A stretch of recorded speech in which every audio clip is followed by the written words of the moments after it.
चलिए,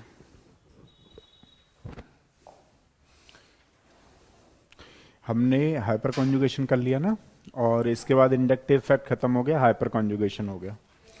नेक्स्ट करते हैं हम लोग रेजोनेंस।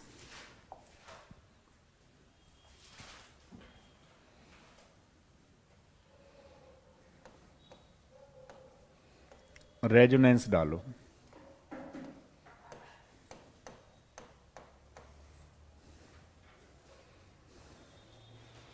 इसमें देखिए क्या होगा, कैरेक्टरिस्टिक्स हैं कई सारे, तो उनको हमें समझना है।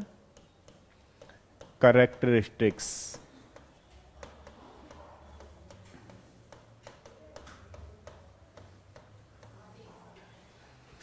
नंबर 1,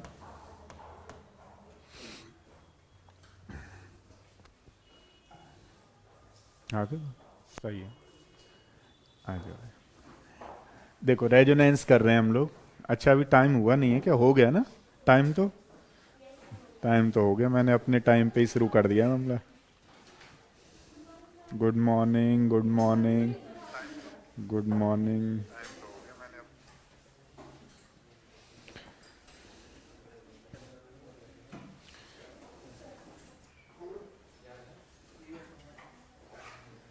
चलिए, कल हमने हाइपर कॉन्जुगेशन कर लिया था, आज हम लोग क्या करेंगे? रेजोनेंस, है ना, इसके कैरेक्टरिस्टिक्स हैं, उसको देखना है। कुछ नहीं है, आपका वेट ही कर रहे थे। देखो चलो अब शुरू कर देता हूं, क्योंकि अब जिसको आना था वो आ गया, जिसको नहीं आना है वो ऑनलाइन देखेगा फिर बाद में। इसलिए इसको रिकॉर्ड कर दे रहा हूं कि किसी बच्चे का अगर छूट नहीं जाएगा, कुछ भी दिक्कत नहीं होगी। इसमें देखिए क्या है, इन दी रेजोनेंस, या इन दी रेजोनेंस ऐसे लिखो आप लोग। मैं एक एक चीज आपको समझाऊंगा, पॉइंट लिखते चलो मेरे साथ, जल्दी हो जाएगा, थोड़ा बड़ा टॉपिक है ये। In the resonating structures, in the resonating structures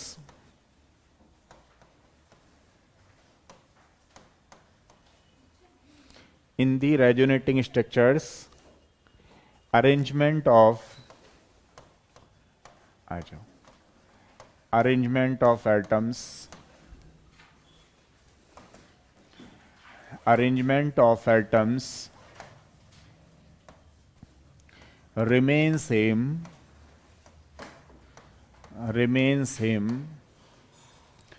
but आप लोग इनको लिखते जाओ, मैं समझाता जाऊंगा, है ना। In the resonating structures arrangement of atoms are remain same, but they should differ, they should differ only in arrangement of electrons.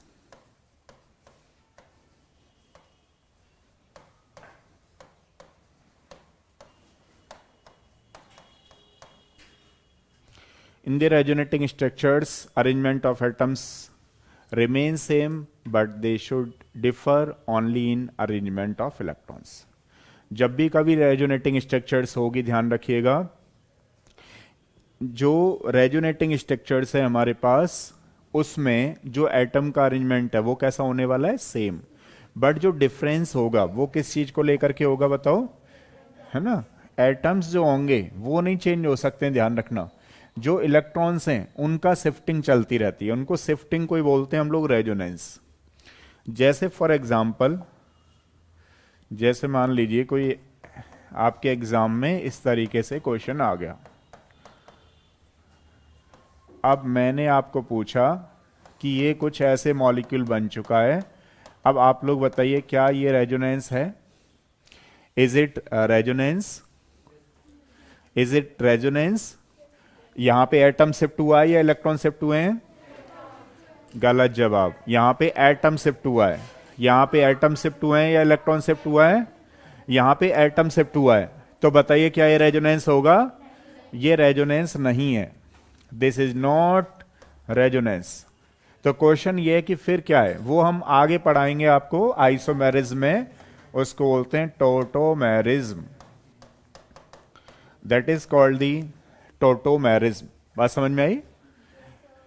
देखिए यहां पे एटम शिफ्ट हो गया है, हाइड्रोजन अपनी जगह को छोड़ करके दूसरे वाले अल्फा वाले पे आ चुका है, तो इसको कीटो फॉर्म बोलते हैं, उसको इनॉल बोलते हैं, लेकिन क्यों बोलते हैं, क्या बोलते हैं, वो दूसरा टॉपिक है। अभी फिलहाल आपको रेजोनेंस पे फोकस करना है।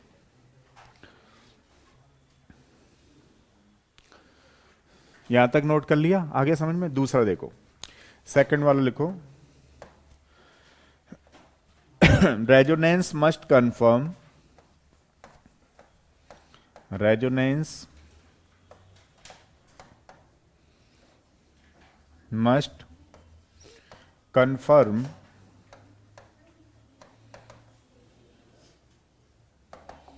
resonance must confirm the Lewis octet rule, Lewis octet rule। Resonance must confirm the, हाँ, Lewis octet rule, Lewis acid वाला नहीं, लुईस ऑक्टेट रूल क्या कहता है? Carbon never be pentavalent.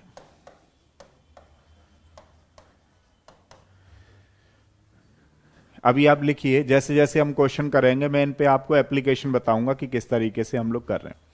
Resonance must confirm the Lewis octet rule, carbon never be pentavalent. इसका मतलब ये होगा, जब हम लोग क्वेश्चन करेंगे ना तो ऑक्सीजन पे 3 बॉन्ड आ जाएंगे, कई बार ऐसा होगा कि ऑक्सीजन पे 3 बॉन्ड आ जाएंगे, तो आपको वहां पे क्या करना होगा, प्लस लगा होगा, तो आपको ये नहीं सोचना है कि वो कोई रूल लग रहा है ना, इस वाले कॉन्सेप्ट को फॉलो कर रहा होता है।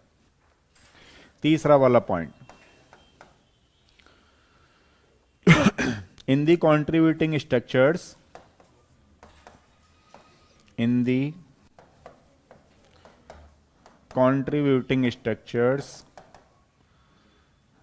contributing structures written in such a way, written in such a way that negative charge present, negative charge reside, ऐसे लिख लेते हैं, negative charge reside more electronegative atom, more electronegative atom while less electronegative, while, ऐसे लिख देता हूं, positive charge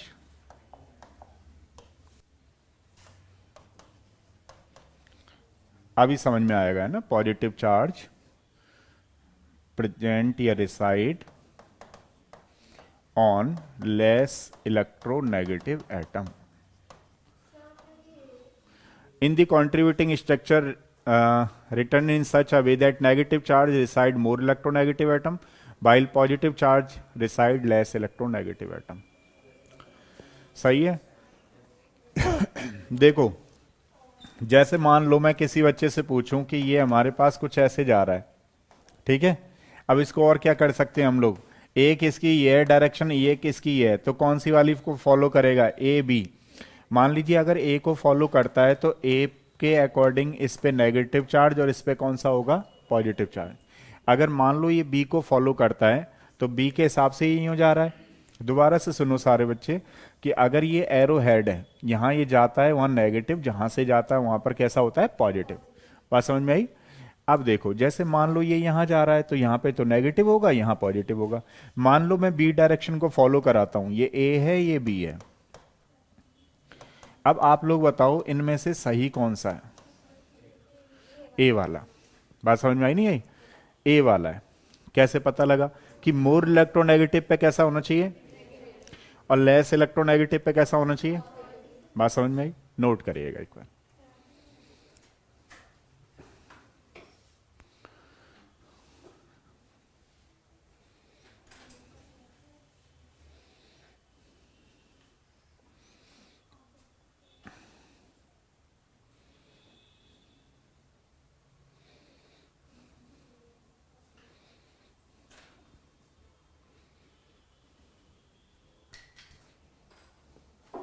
अच्छा,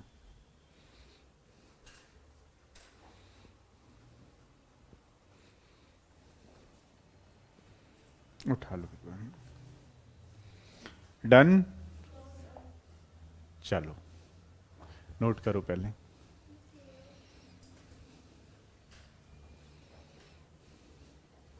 पहला पॉइंट क्या है बताओ तब तक। फर्स्ट पॉइंट क्या है? रेजोनेंस होती क्या है बताओ।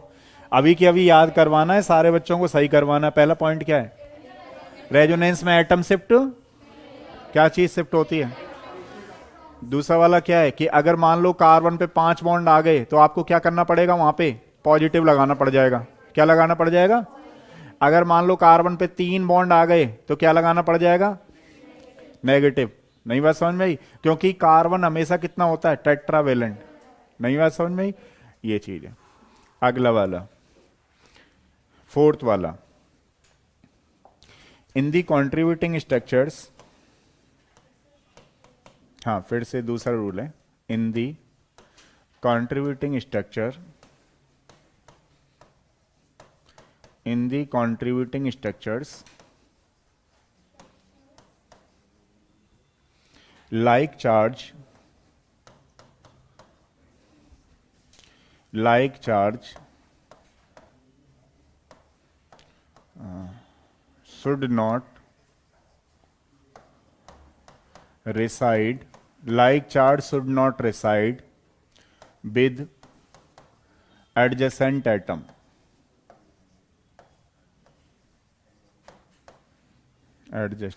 adjacent।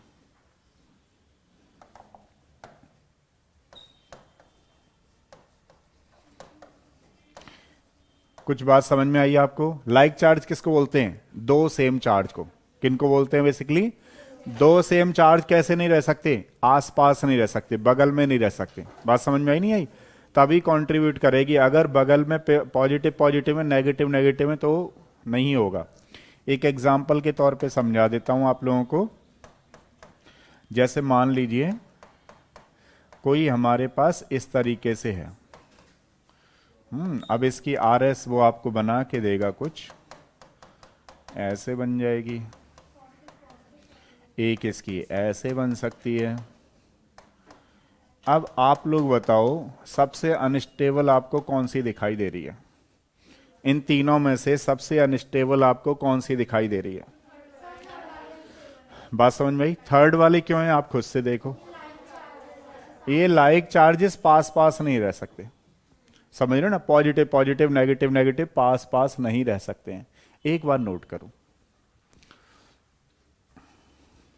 स्टार्टिंग में आप लोगों को थोड़ा सा लगेगा, लेकिन जैसे जैसे हम लोग करते जाएंगे वैसे वैसे आपको चीजें आती रहेंगी। In the contributing structures like charge should not reside with adjacent atom. तो ये जो है अनस्टेबल ज़्यादा होगी, सबसे ज़्यादा अनस्टेबल ये है। हम वैसे तो रूल्स करने वाले हैं, लेकिन इस पॉइंट के अकॉर्डिंग अगर हम लोग देखें तो इस पॉइंट के अकॉर्डिंग लास्ट वाली अनस्टेबल है।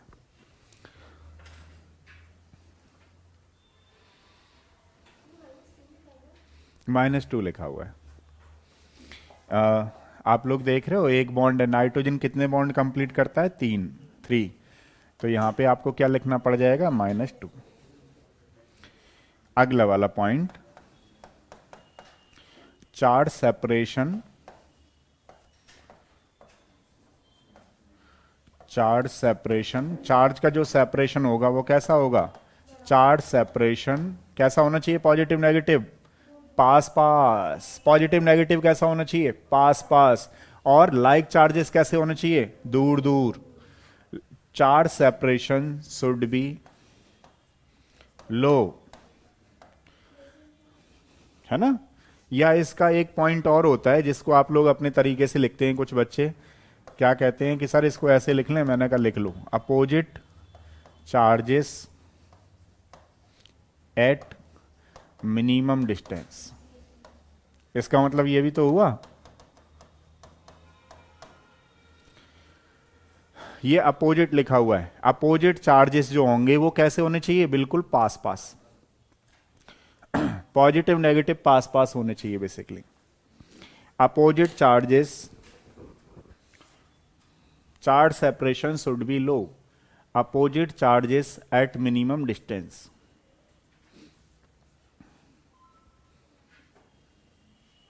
सही है। चलो नेक्स्ट बताओ, कितने पॉइंट हो गए हमारे, पहले यहां तक कर देता हूं। 5-5 पॉइंटों पे आपको रिमाइंड करवाया करूंगा क्या नया चल रहा है। नंबर 1 पॉइंट बोलो, इन दी रेजोनेंस अरेंजमेंट ऑफ एटम्स कैसे होते हैं, रिमेन सेम, फिर किसका डिफरेंस चलता है, इलेक्ट्रॉन। दूसरा पॉइंट बोलो, लुईस ऑक्टेट रेजोनेंस करते समय किस बात का आपको ध्यान रखना है, रेजोनेंस करते समय लुईस ऑक्टेट रूल का ध्यान रखना है, ठीक है। कार्बन कभी भी क्या नहीं हो सकता। अगला वाला बोलो, जो मोर इलेक्ट्रोनेगेटिव है उस पर कैसा होना चाहिए, नेगेटिव चार्ज, और जो लेस इलेक्ट्रोनेगेटिव है उस पर। अगला वाला क्या है, लाइक चार्ज से दूर दूर होने चाहिए, और जो अपोजिट चार्ज है वो कैसे होने चाहिए। अगला पॉइंट लिखो, पास पास होना चाहिए ना। अगला लिखिएगा point,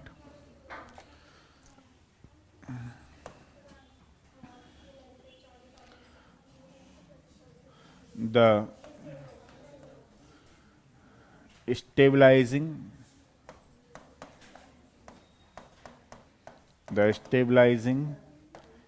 structures when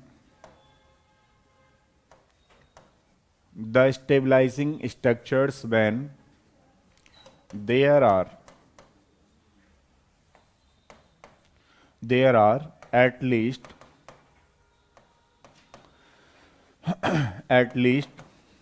two equivalent structures।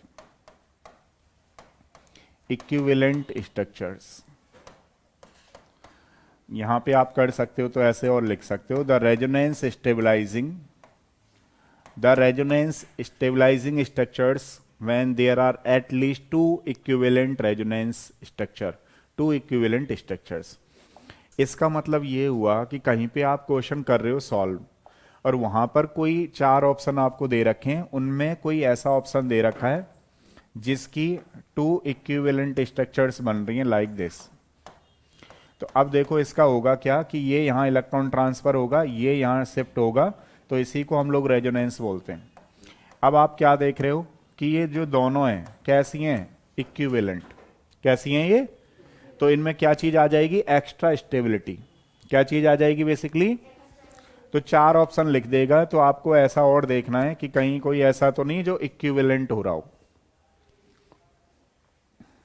एक बार नोट करिएगा, the resonance stabilising structures when there are, वहां पर थोड़ी सी एक्स्ट्रा स्टेबिलिटी आ जाती है। कहीं पर भी अगर 2 इक्विवेलेंट स्ट्रक्चर्स बन रही हैं, मतलब 2 अलग अलग नहीं बन रही, देखो इसी में घुमा दिया उसने मॉलिक्यूल वहां, तो ये ज्यादा स्टेबलाइज करेंगी।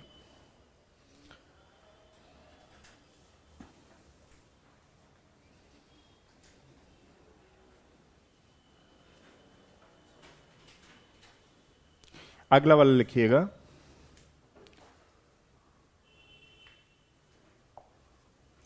The more contributing structures, the more, या मोस्ट लिख लो, the most contributing structures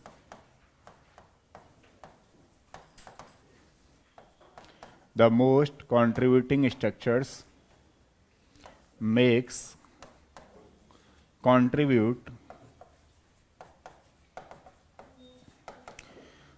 the most contributing structures makes contribute towards resonance hybrid।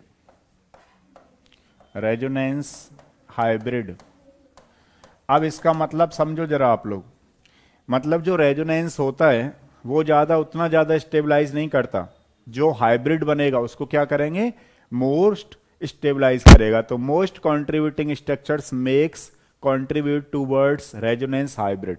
यानी कि अगर हम रेजोनेंस बना रहे हैं तो रेजोनेंस बनाते समय जो लास्ट स्ट्रक्चर होगी हमारे पास, लास्ट स्ट्रक्चर्स होगी, उसमें जो डॉट डॉट डॉट जिसको बोलते हैं डिलोकलाइजेशन होना, वो सबसे ज्यादा स्टेबलाइज करेगी।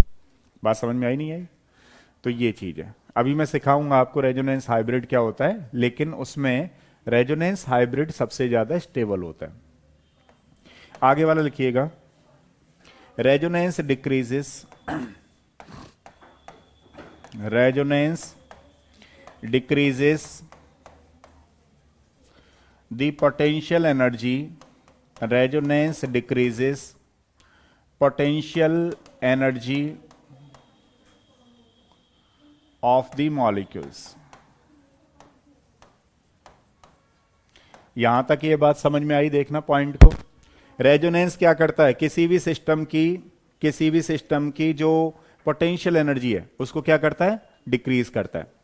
Resonance decreases the potential energy of the molecule या सिस्टम।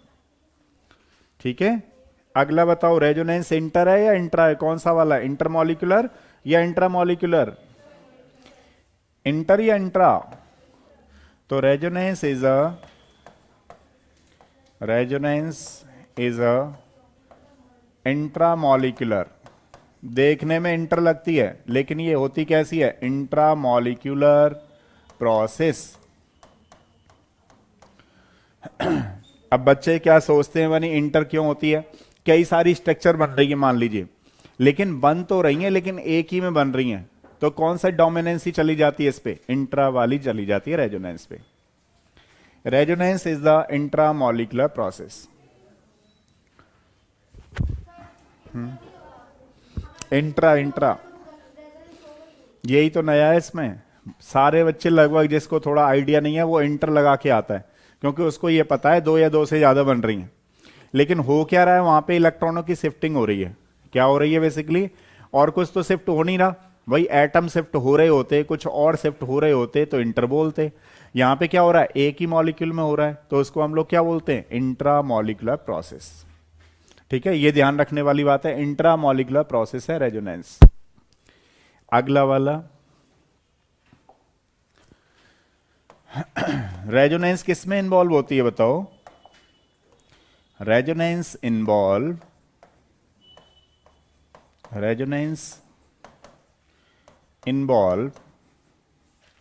delocalization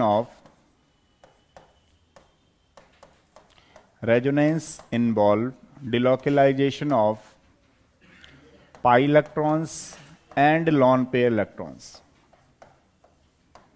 रेजोनेंस जो है किस में इन्वॉल्व होती है, डिलोकलाइजेशन करने के लिए। किस किस का डिलोकलाइजेशन, मतलब रेजोनेंस कब देखी जाती है, सिग्मा बॉन्ड के अंदर एंड लॉन पेयर के अंदर भी देखी जाती है। वो सॉरी सिग्मा नहीं, पाई। बस सिग्मा तो किस में हो गया, इंडक्टिव इफेक्ट। यहां तक सही है, थोड़ा बहुत समझ में आया? नहीं, पहली बार पढ़ रहे हो ना तो थोड़ा सा ऐसा लग रहा है, ये लास्ट तक समझ में आ जाएगा, चिंता ना करो। 7 पॉइंट समझा देता हूं फिलहाल के लिए। देखो एक बार 10 तक समझाता हूं फिर आगे चलता हूं। 5 तक आप लोग सही कर लेते हो, 5 को समझाना जरूरी नहीं, 6 पे आ जाओ। 6 पे क्या कह रहा है, मान लो आपको 4 मॉलिक्यूल डाल दिए और उसमें एक स्ट्रक्चर ये भी है, तो ये कैसी वाली है, आइडेंटिकल। अब जैसे इसको आइडेंटिकल नहीं बोलेंगे, ये जो आप देख रहे हो दिस इज नॉट आइडेंटिकल, बात समझ रहे हो ना। आइडेंटिकल उसको बोलते हैं, इक्विवेलेंट उसको बोलते हैं कि इस पे कितना चार्ज है 50%, इस पे कितना चार्ज है फिर ऊपर वाले पे 50%, तो इसको क्या बोल रहे हैं, इक्विवेलेंट। मतलब चार्ज का सेपरेशन कैसा हो रहा है दोनों पे, हाफ हाफ, तो ये ज्यादा स्टेबलाइज करेगी। ठीक है, 7